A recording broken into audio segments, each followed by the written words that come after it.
예, 안녕하십니까. 인도 비즈니스에 대해서 말씀드리겠습니다. 앞에 분이 조금 열강을 하셔다 보니까 시간이 조금 초과됐기 때문에 제가 30분인데 한 20분 정도 해야 될 것 같습니다. 양해 바랍니다. 지금 앞에 임 연구원님께서 이제 아시아 경제에 대해서 얘기를 좀 해주셨는데 인도가 빠졌습니다. 사실 인도가 장사 위주로 보면은 아시아도 아니고 유럽도 아니고 조금 애매합니다. 지역적으로도 그러고요. 그거는 이제 뒤에 조금 더 설명을 드리겠습니다만, 그래서 경제를 조금 더 말씀드리고 세파, 그다음에 유통, 진출 고려사항 이런데 주로 제가 장사하는 사람이다 보니까 실무 위주로 장사 위주로 말씀을 드리겠습니다. 모디노믹스가 이제 모디라는 분이 구자라트주에서 홍차 장사를 길거리에서 하다가 주지사가 되었고 3년 동안 성공적인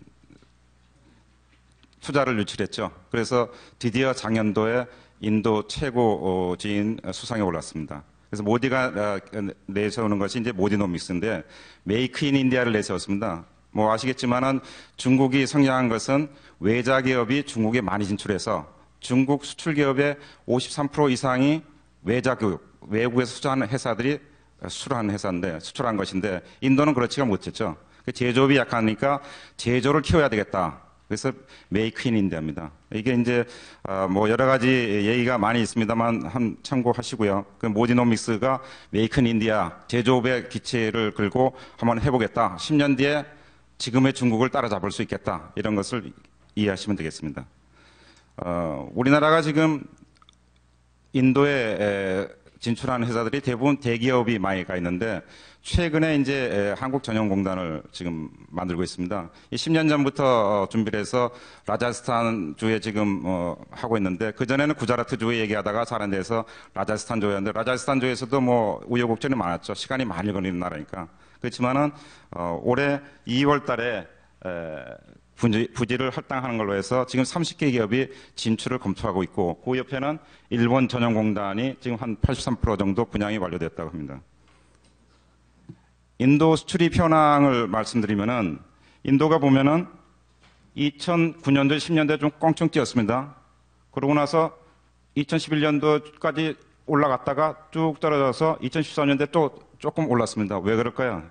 이 뒤에 좀 말씀을 좀 드리겠지만 여러 가지 이유가 있습니다. 그리고 인도를 보시면은 무역협회 키타.net에 들어가서 통계자를 뽑아보니까 중국으로 수출하는 게 1620개 품목인데 100만 불 이상 수출 품목을 따졌을 때 인도로 보니까 100만 불 이상이 620개 뿐이 안 됩니다. 1000개 품목이 인도로 수출을 못하고 있다는 얘기죠. 그거는 가능성도 있지만은 한계성도 있다.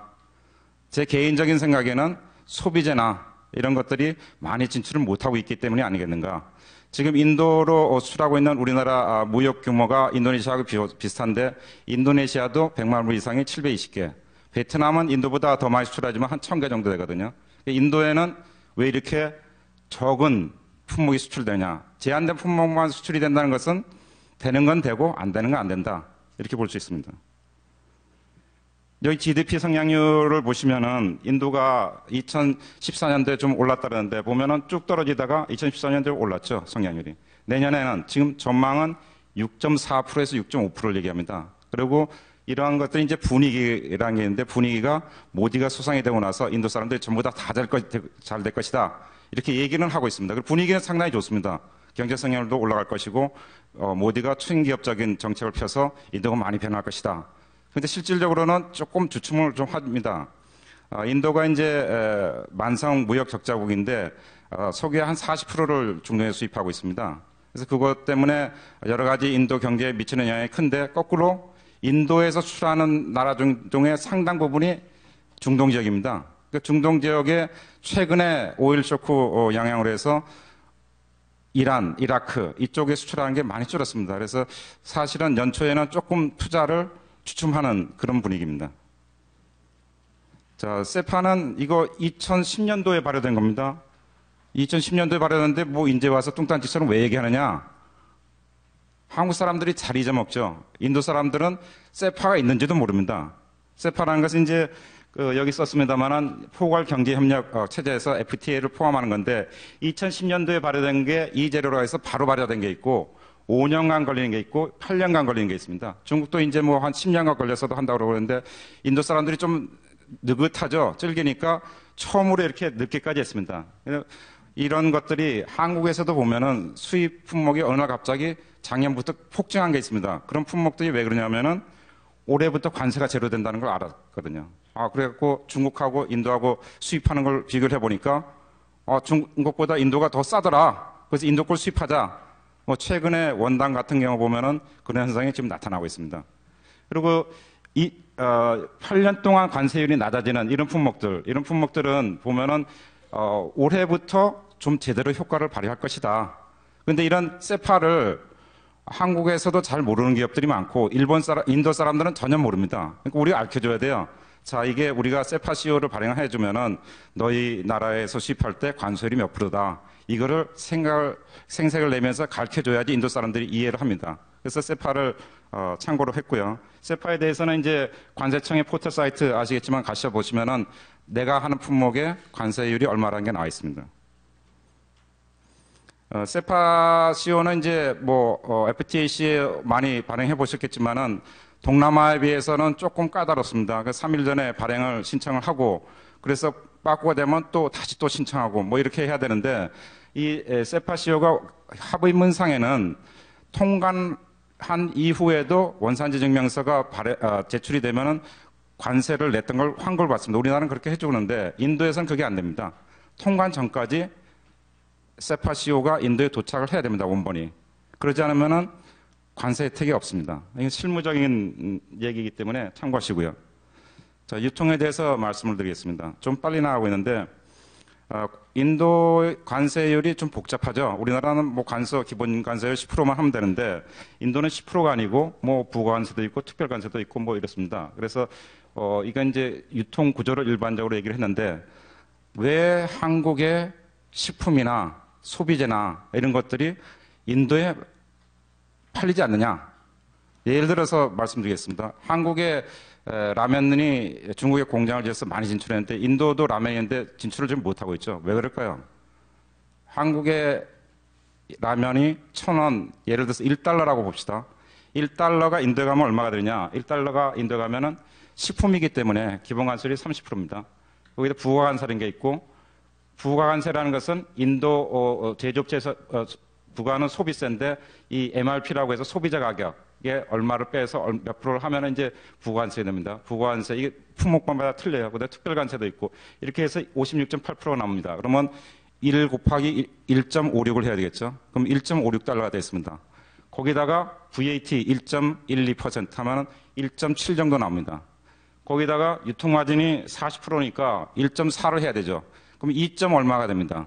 근데 거기 또 할 게 있죠. 수입하는 사람도 먹어야죠. 수입하는 사람이 이 제조업체 대신에 여기 수입을 하게 되면 수입업체도 통상적으로 30%에서 50%를 먹죠. 그러면은 곱해보면은 3.2불 정도가 나옵니다. 그 라면 우리나라에서 1달러짜리가 인도에서 팔려면 3.2불인데 우리나라가 소득이 더 높은데 인도에 팔리겠습니까? 안 팔리죠. 그러면 인도에 공장을 만들어야죠. 인도의 공장은 어떻게 만듭니까?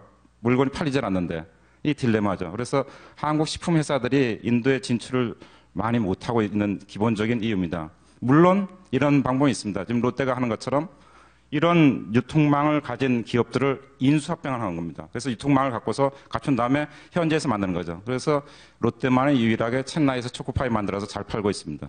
그런 식으로 M&A를 안 하면 안 되는데 식품 회사들이 뭐 저한테 얘기를 합니다. 이런 M&A 할 만한 회사, 좋은 회사 있으면 추천해달라고. 재무 건전성이 좋아야 되고 뭐가 좋아야 되고 좋으면은 인도 사람들이 자기네들이 하면 되지 왜 한국에 M&A를 합니까? 그래서 이게 안 됩니다. 자, TV 홈쇼핑. 지금 뭐 유통 쪽을 얘기하면 TV 홈쇼핑, 그다음에 인터넷 쇼핑몰, 현대적 쇼핑몰 뭐 이런 것을 많이 얘기를 하는데 사실 인도의 TV 홈쇼핑은 뭐 우리가 기대하는 것만큼 그렇게 크진 않습니다. 여러 가지 이유가 있죠. 뭐 라인이 안 되는 데도 있고 말이 다 틀리지 않습니까? 배송 문제도 있고. 그래서 여러 가지 문제가 있지만은 지금 홈숍 18이라는데 우리 홈쇼핑에서 지분을 갖고 있고 스타 CJ가 50대 50으로 합작을 했다가 이제 스타 TV에서 이걸 지분을 팔았는데 합작업 법인입니다. 그래서 24시간 하는 홈쇼핑 전용 채널이 있고 다른 방송 하다가 중간중간에 홈쇼핑하는 이런 업체들이 있습니다. 이런 업체들은 이제 한국과 틀린 거는 벤더가 모든 것을 다 합니다. 그래서 우리가 물건을 팔려면은 스타 TV에 쫓아가더라도 거기서 소개해주는 벤더를 소개받아서 거기를 통해서 진출을 해야 합니다. 물론 뭐 취급 상품은 어느 나라나 비슷하게 생활용품이나 한국 여러 가지가 있는데 한국 상품들은 몇 가지가 있는데 아직까지도 대부분은 중국산과 인도산이 대부분을 차지합니다. 그럼 내가 하고 있는 품목이 과연 인도에 있느냐? 인도는 홈쇼핑 회사들이 온라인 채널도 운영하고 있습니다. 여기에 나와 있는 상품들이 다 홈쇼핑하는 건 아닌데 온라인 쇼핑몰에 가서 내가 하고 있는 품목을 찾아서 소비자 가격이 얼마인지 따져보면 되겠죠. 그래서 아주 간단하게 계산한 방법은 뭐 미국도 마찬가지고 다른 나라도 마찬가지지만 대개 3분의 1 아닙니까?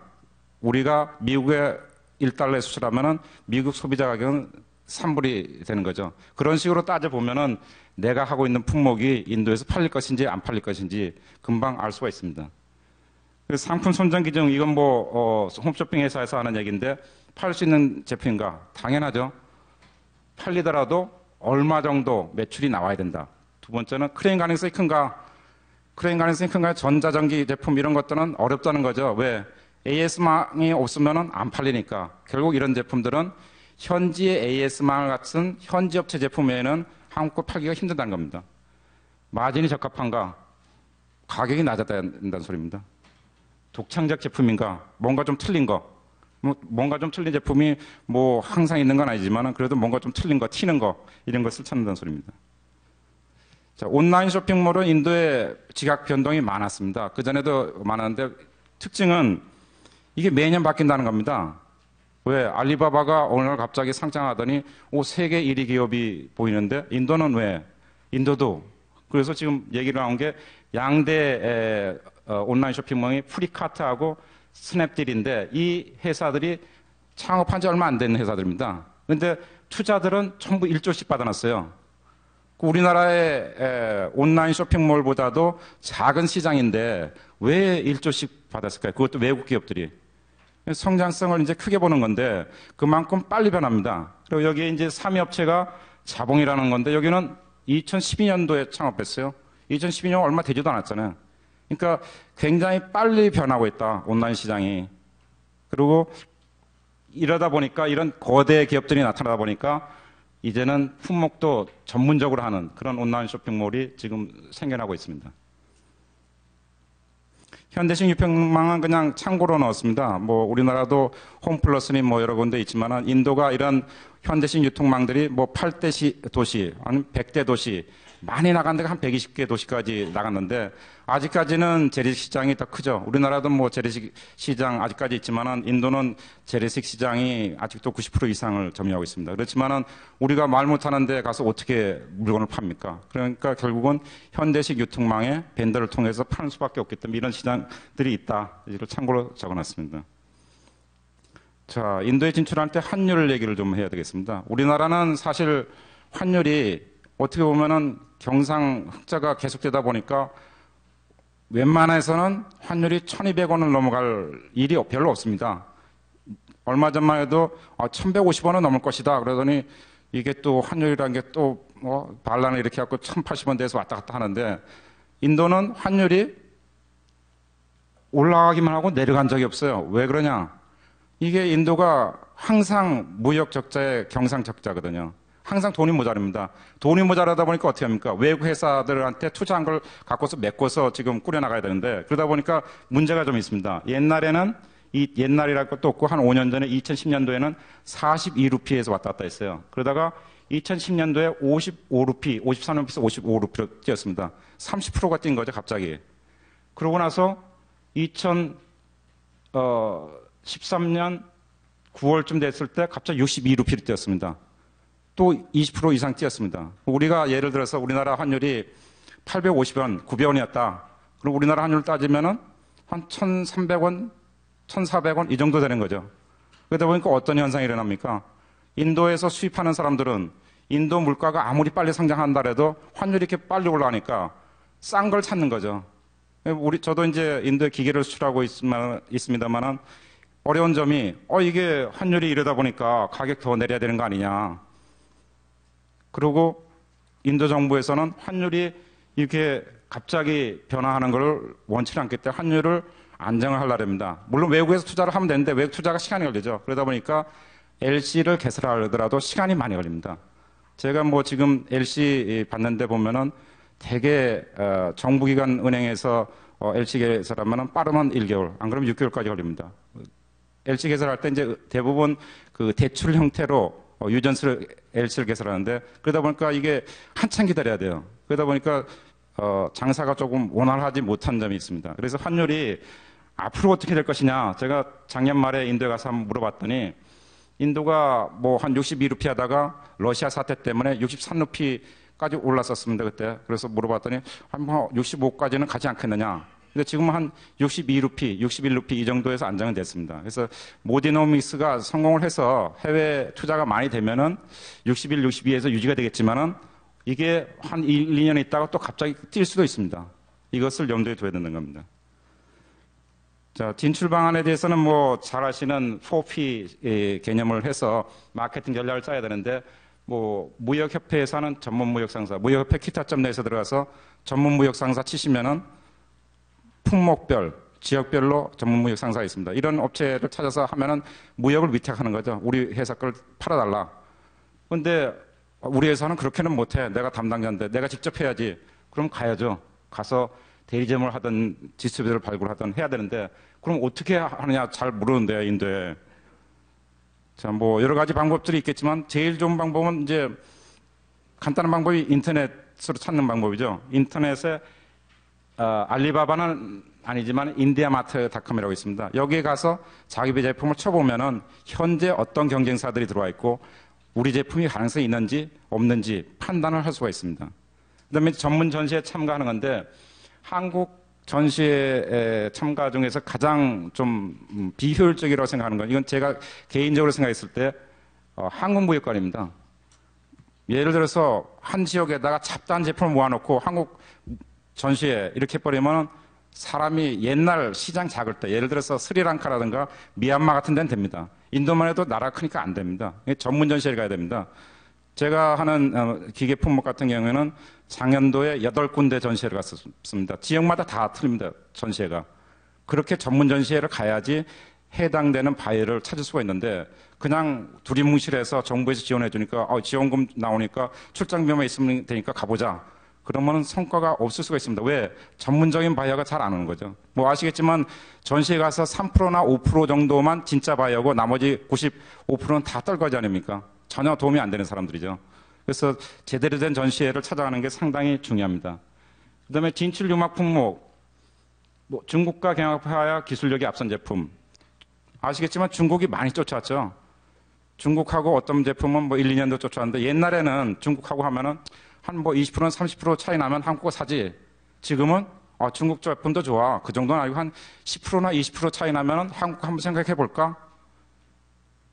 중국하고 싸워서 이길 수 없는 제품은 판매가 어렵습니다, 앞으로.